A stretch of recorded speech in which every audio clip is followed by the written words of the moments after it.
คนข่าวอีกแล้วออกงานแต่เจ้าแต่มื้อนี้หลังจากที่แล้วหน้าเลยออกงานได้เนาะออกงานได้เสาร์บ่ทันเอาพักจำเนาะวันเนาะได้ยินมา2 วันจับบ่วัน2 วันถ้าก็แล้วเขาตัวเองพี่น้องยังบ่ทันเอาพักอยู่ไปกระเป๋าเอคือเก่าบ่ได้เอารถไถไปบ่บ่ได้เอารถไถไปบ่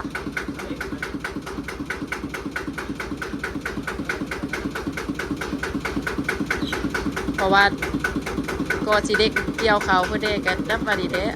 ผ่ารับรถโคตรเพื่อดีเด้พี่น้องเพราะว่าคนก็เริ่มเกี่ยวได้เด้อยู่บ้านเท่ากันเกี่ยวได้เด้ซุกน้ำได้เด้เนาะเกี่ยวกับเกี่ยวพร้อมกันเฮ็ดกับเฮ็ดพร้อมกันซุกพร้อมกันคนพร้อมกันนะเอากันนะตั้งออกเนี่ย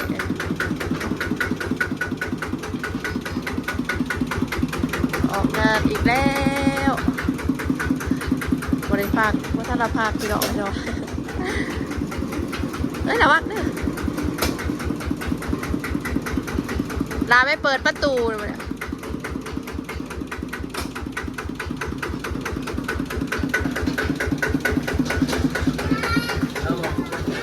มาวะผมมาไก่พ่อลูกไปยืนอยู่เทิงพู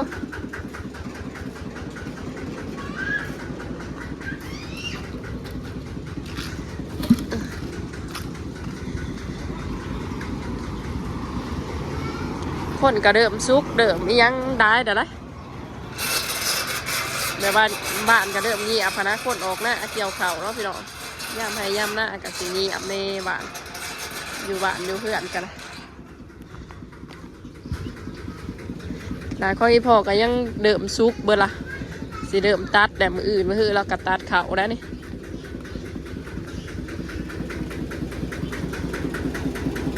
เจ้าหน่อยก็ออกงานกูมือได้มาในมือ1 2 3 ล้านได้ผลออกลูกออกอีดามไปยืนอยู่เทิงผู้อีหยังลูกฮะ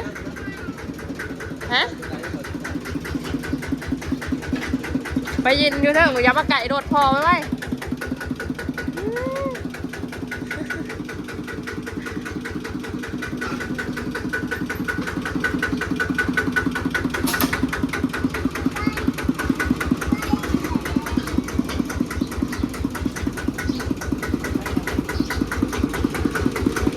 ยูหูมีอีวันน้ำมันรถซาเด็ก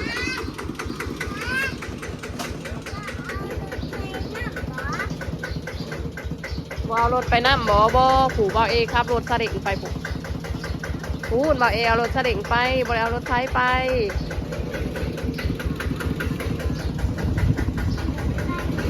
โดยบ่ได้เอาไปเขาบลายบันไดกันเลยบ่ได้เอาไปโดยกินแน่ดุให้ดอกกินแน่นั่น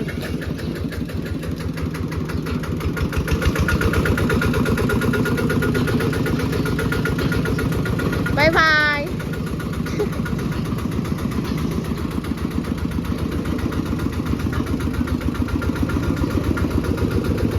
แล้วบายอีพอนะเอาอีพอนะบายพอไว้บายพอสู้ๆเด้อบอกเลย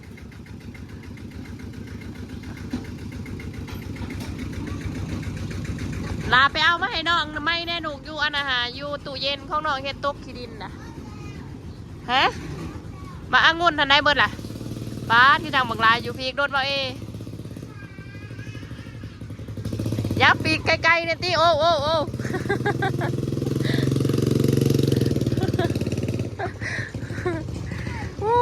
ว่าจักหยาดโดดหยาดด่างเว้ยพูนเด้พ่อพูนพ่ออยู่พูเลยพ่อไปพ่นเขาให้เขาพ่อเมื่อยได้แล้วพ่อนี่พ่ออะไรพักผ่อนพอดี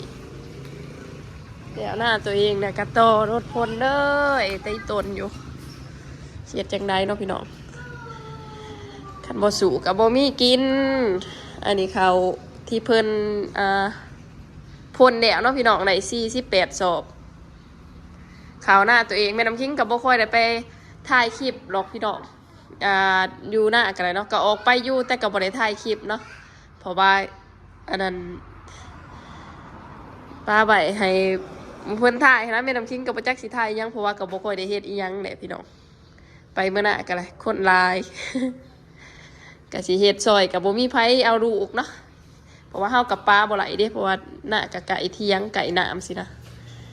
น้องสาลูกน้อยๆก็บ่ทันจักหยังก็มีแต่ว่าใครแน่แต่ว่าไอดอลเพิ่นมีอันนั้น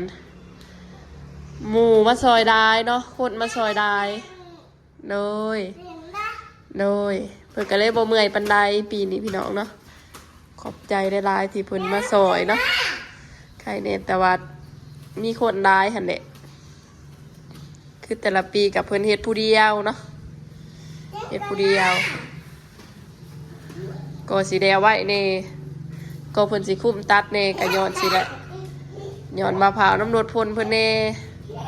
เฮ็ดก้อนหมู่ตัดก้อนหมู่พี่น้องก็บ่ก้อนหมู่ได้บ้านข้างๆไปหั่นเขาแห้งเฮ็ดก้อนหมู่พี่น้องเขาแห้งได้เอาไว้ก่อน พ่นน้ำได้เจ้าแล้วก็มีเนาะแต่ว่าก็บ่ได้พ่นน้ำเฮาหรอกมันก็แต่ละบ้านก็สิมีรถพ่นโดยระวังมันอันนั้นไดลงมาอันนั้นมันเต็งคาเจ้าฮะเมืองตีไก่นี่โจนี่เมืองตีนี่ควมมาโผดนี่เปิดประตูบ่ได้พอดีกันมีเขาแล้วกันเดี๋ยวถาเบิ่งเพิ่นมาตอนแรกพุ่นน่ะพี่น้องเนาะเดี๋ยวสิโตกับตอนแรกเลยว่าเพิ่นสิได้เขาจักสอบมื้อนี้เนาะเพิ่นไปพ่นอยู่บ้านอื่นบ้านใหม่รุ่นสวรรค์พุ่นน่ะมั้งประมาณก็บ่ไกลเฮ็ดหรอกโดย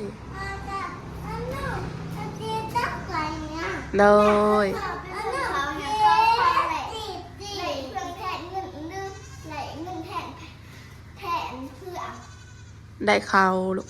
เขานี่เด้ไปได้เอาเขานี่เด้ลูกไปได้เอาเขานี่เด้ไปพ่นให้เขาแล้วก็ไล่เขามาบ่ได้พักได้พรก็ย้อนช่องตัวนี่เด้โดยโอ้มันสิได้ทับจะให้อย่าสิเด่นทับแขนหักขาหักผู้ใดย้อนช่องตัวน้อยๆนี่ตัวน้อยๆบ่ทันได้ใหญ่นี่ก็แม่นแต่ว่าเลี้ยงลูกแต่ว่าเฮ้ยลูก3สิใหญ่เลี้ยงจนว่าพ่อกับแม่ดิ้นรนก็เพื่อลูกนี่แต่ว่าแต่ละคนก็ได้ปานาลูกคันใหญ่ขึ้นมาแม่บอกกินยังคำบ่อยากพังความอยากกินยังก็มีแต่อยากซื้ออยากเอามันโมเมนต์นะลูกต้องประหยัดหูจักประหยัดหูจักพังความพ่อความแม่บอกยังก็ได้พ่อบอกยังก็ได้ซื้อยังก็ต้องหูจักอดจักออมโมเมนต์มาอยากยังก็ซื้ออยากเคียนยังก็ซื้อ3-4-5เงินหาคำมาไหลแต่ละบาทแต่ละกีบหูจักใส่หูจักประหยัดอันใดจำเป็นจังใส่อันใดจำเป็นจังซื้อโมเมนใส่ผุ่มใส่เพื่อไม่ได้เมก็พอบอกกับหูพังควบเจ้าใหญ่ได้เบิ่งเข้าใจบ่เบิ่งน้องเข้าใจบ่เลี้ยงใหญ่มากเลยต้องหูจักควบแต่ว่า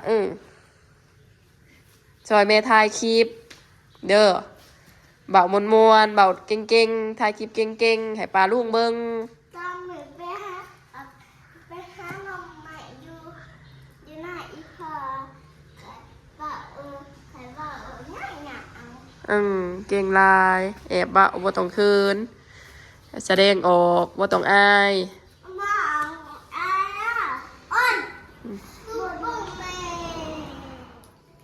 ป้านักเขียนกันในขู่บ่นี่ฮะนักเขียนบ่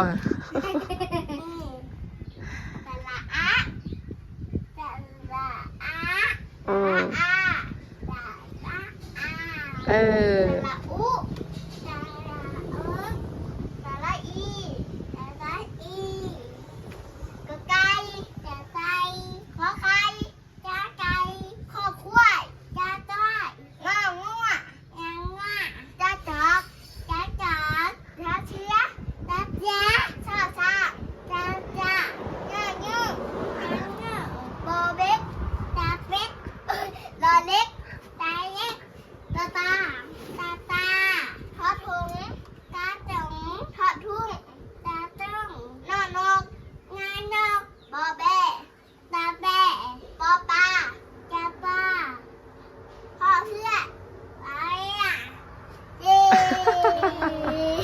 ถึกแล้วโอ้ได้ครูก็ได้มาซื้อประคาดไปได้สาระเตียวได้ครูนี่ ตายแม่ สบายดีเนตี้ใช้เสนักเกียรติมาเลย ตายดีเปล่าเด้อ บอกไปสบายดีในครู่ก่อนแต่ปรากฏสิสบายดีในครู่แต่ว่าเวย่างไปไกลๆมันสิตกโอ้ยดุข่อยใส่ก่อนสิเฮียนเฮ็ดอะไรก่อนสิเฮียนนะก่อนสิเข้าห้องเฮียนเฮ็ดอะไรนะคิงบอกน้องเบิ่ง นี่คือแรงเขาอันนี้อยากเขาหองหมูเบิ้งรอน้ำมาไปหมักตายกันหมู่กันบอกเนี่ยนี่แดดยุ่งเขียด ว่าวันอะไร ตอนไปหมักตายยุ่งเขียดเขาก็หมักบอกนี่คือแรงเขาอันนี้อยากเขาหองเนี่ยนี่แหละ เอาขันไปว่าท่านเวลาเอาเหรอ ตาย โดยเบิ่งกตีมาเบิ่งพักเอื่อยซ้อนค่ะ กะคู่แรงเขาอันนี้อยากไปไทยเบา เอาเวลาปวดเหนียวเด้อเข้าใจว่าพังเด้อพังเอื่อยซ้อนเด้อมาเวลาอันนั้นไปโรงเรียนจ้ะ จังหวะสอได้กูเด้อทูเสียเอื่อยบ่ดิโอ้ดิ่งดิ่งโมมีสุดนักเขียนเด้อดิ่งดิ่ง ของอยากใช่แม่ ฮะใช้อีหยังแม่ถ่ายคลิปอยู่อีดากระตองซ้อนอันนั้นอันนั้น แกงข้าวไข่เด้อ เพิ่นอยากเบิ่งเพิ่นเองเนี่ยถ่ายแล้วก็อยากเบิ่งเดี๋ยวไม่เอาให้เบิ่งเดี๋ยวไม่เอาให้เบิ่ง ไอ้พูดเดี๋ยวมาเรียนภาษาอังกฤษเด้อ โดยติโดยนักเขียนก็ต้องโดยดู โดย ตั้งใจฟังเด้อ A E เออ B B B B B E E E E F F G G H H I I J J J มาอันนี้เรียนภาษาหวังใหม่ ตบมือเก่งหลาย ฝากงานน่ะแอปเปิล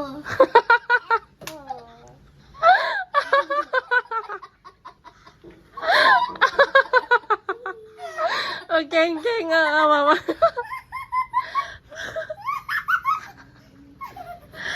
โอเคเอาไป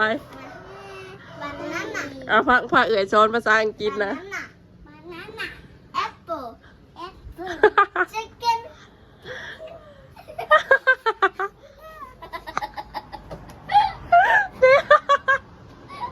ในกูก็เลยจะกลับ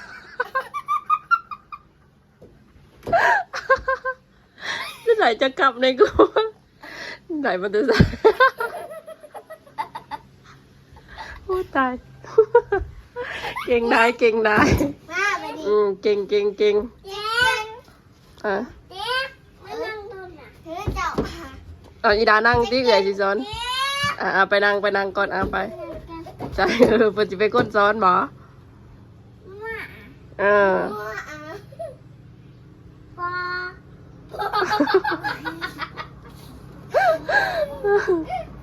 พอ เก่งคอยซ้อนกันไปเด้อ ไหนแต่พ่อแล้วเพิ่นอ่ะ เบา เอื่อยเขาเงียนก่อนนั่นก็มาซ้อนน้องเด้อไม่ได้น้องไปโรงเรียนน้องจังเก่งเก่งร้ายเต็มซ้อนกันไปเด้อท่องสระกอไก่ขอไข่แล้วก็ไปซับภาษาอังกฤษเด้อวันนี้เด้อฮะในครูร้านขอไปทายเบากันเด้อขอผู้ตี เกือบเลย ง่ายบอกว่า เหี่ยวสีเหี่ยวมาลงมาแม่อันนั้นเอาลงไงมั้ยไปใช้ จำเนิดเมื่อแล้ว เอา มาแล้ว ว่า อีกยืนพักเนได้ละเกียดอ้าวสบายดีนะครูสบายดีป่าดูโอ้ยสบายดีได้ครูสบายดีป่าดู ว่าตาย สบายดีนะครูมีได้ครู สบายดีในครู สบายดีจู ไว้เมื่อ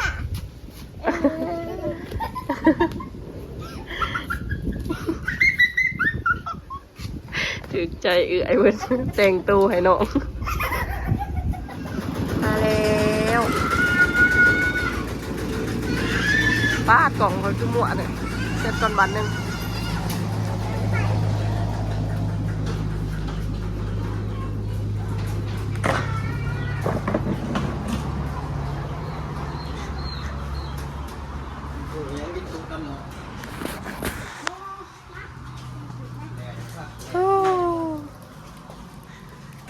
ประเด็นครับโผเรียนอันนี้อยู่ได้จักซอเพ้ย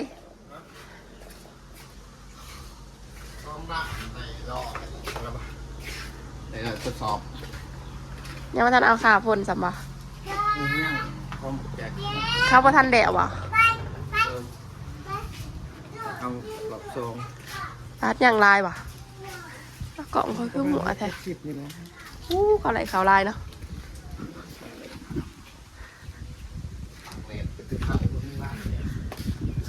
วันนี้ก็ตั้งแต่ทีปกติตั้งแต่บ่ายมาแต่เดี๋ยวมันก็จะมาพุธ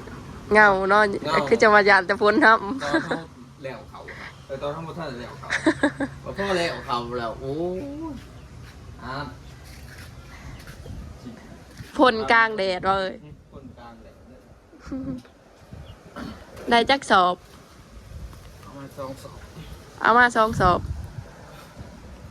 ยังจักสอบอันได้พ้นดอกเนี่ยค่าพ้นจักสอบ ประมาณ5 สอบครึ่ง โอ้ปลายเท่าไหร่เลย100ปลายครับ หมอ2 ละรวมกัน โอ้ อันหนึ่ง3 สอบครึ่งอันนี้2 สอบ เอาตัว3 สอบครึ่งพัฒนาเอาเนาะรวมกันอีกแบบ1 มึงเป็นตะเมื่อยแห้งเนาะคือสิบ่มีแห้งยางนี่แหละ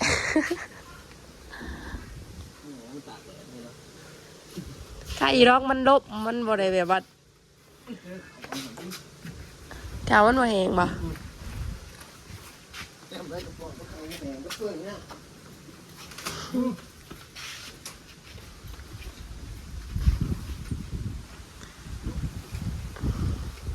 สอบหนึ่งก็เป็นสิเบาๆแล้วเฮ้ย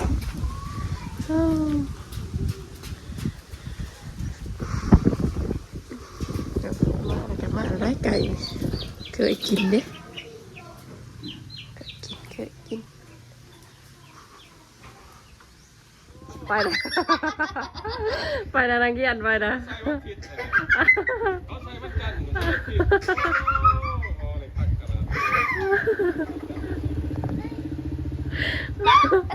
ใหญ่ว่าถือใจเอง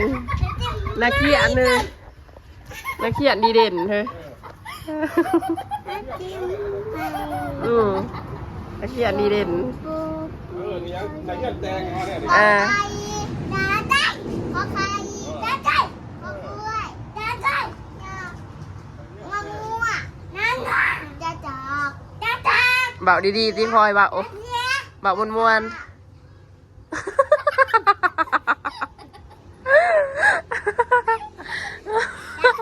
บอกมวนๆบอกคนว่าอ้วนๆเปิดกระเป๋าออกเสียงพี่น้องแต่อยากว่าจะจอกเสือ สอนกันอยู่วัดมือวันจันทร์นี่ไปโรงเรียนน้ำเอื่อยเด้อวันจันทร์เด้อนี่นะบ่บ่ขี้ดีเด้อเขาห้องอนุบาลจะสิขี้แตกในห้องไร กักเว้ย ในคู่ให้เขายึดได้ไหมว่ายังให้เขาย่านเพิ่นขี้ดิแกเหนียว เป็นเนี่ยว่าทันนับเป็นก็ที่บางออกเองก็มีจะเที่ยวไปจะซื้อขนม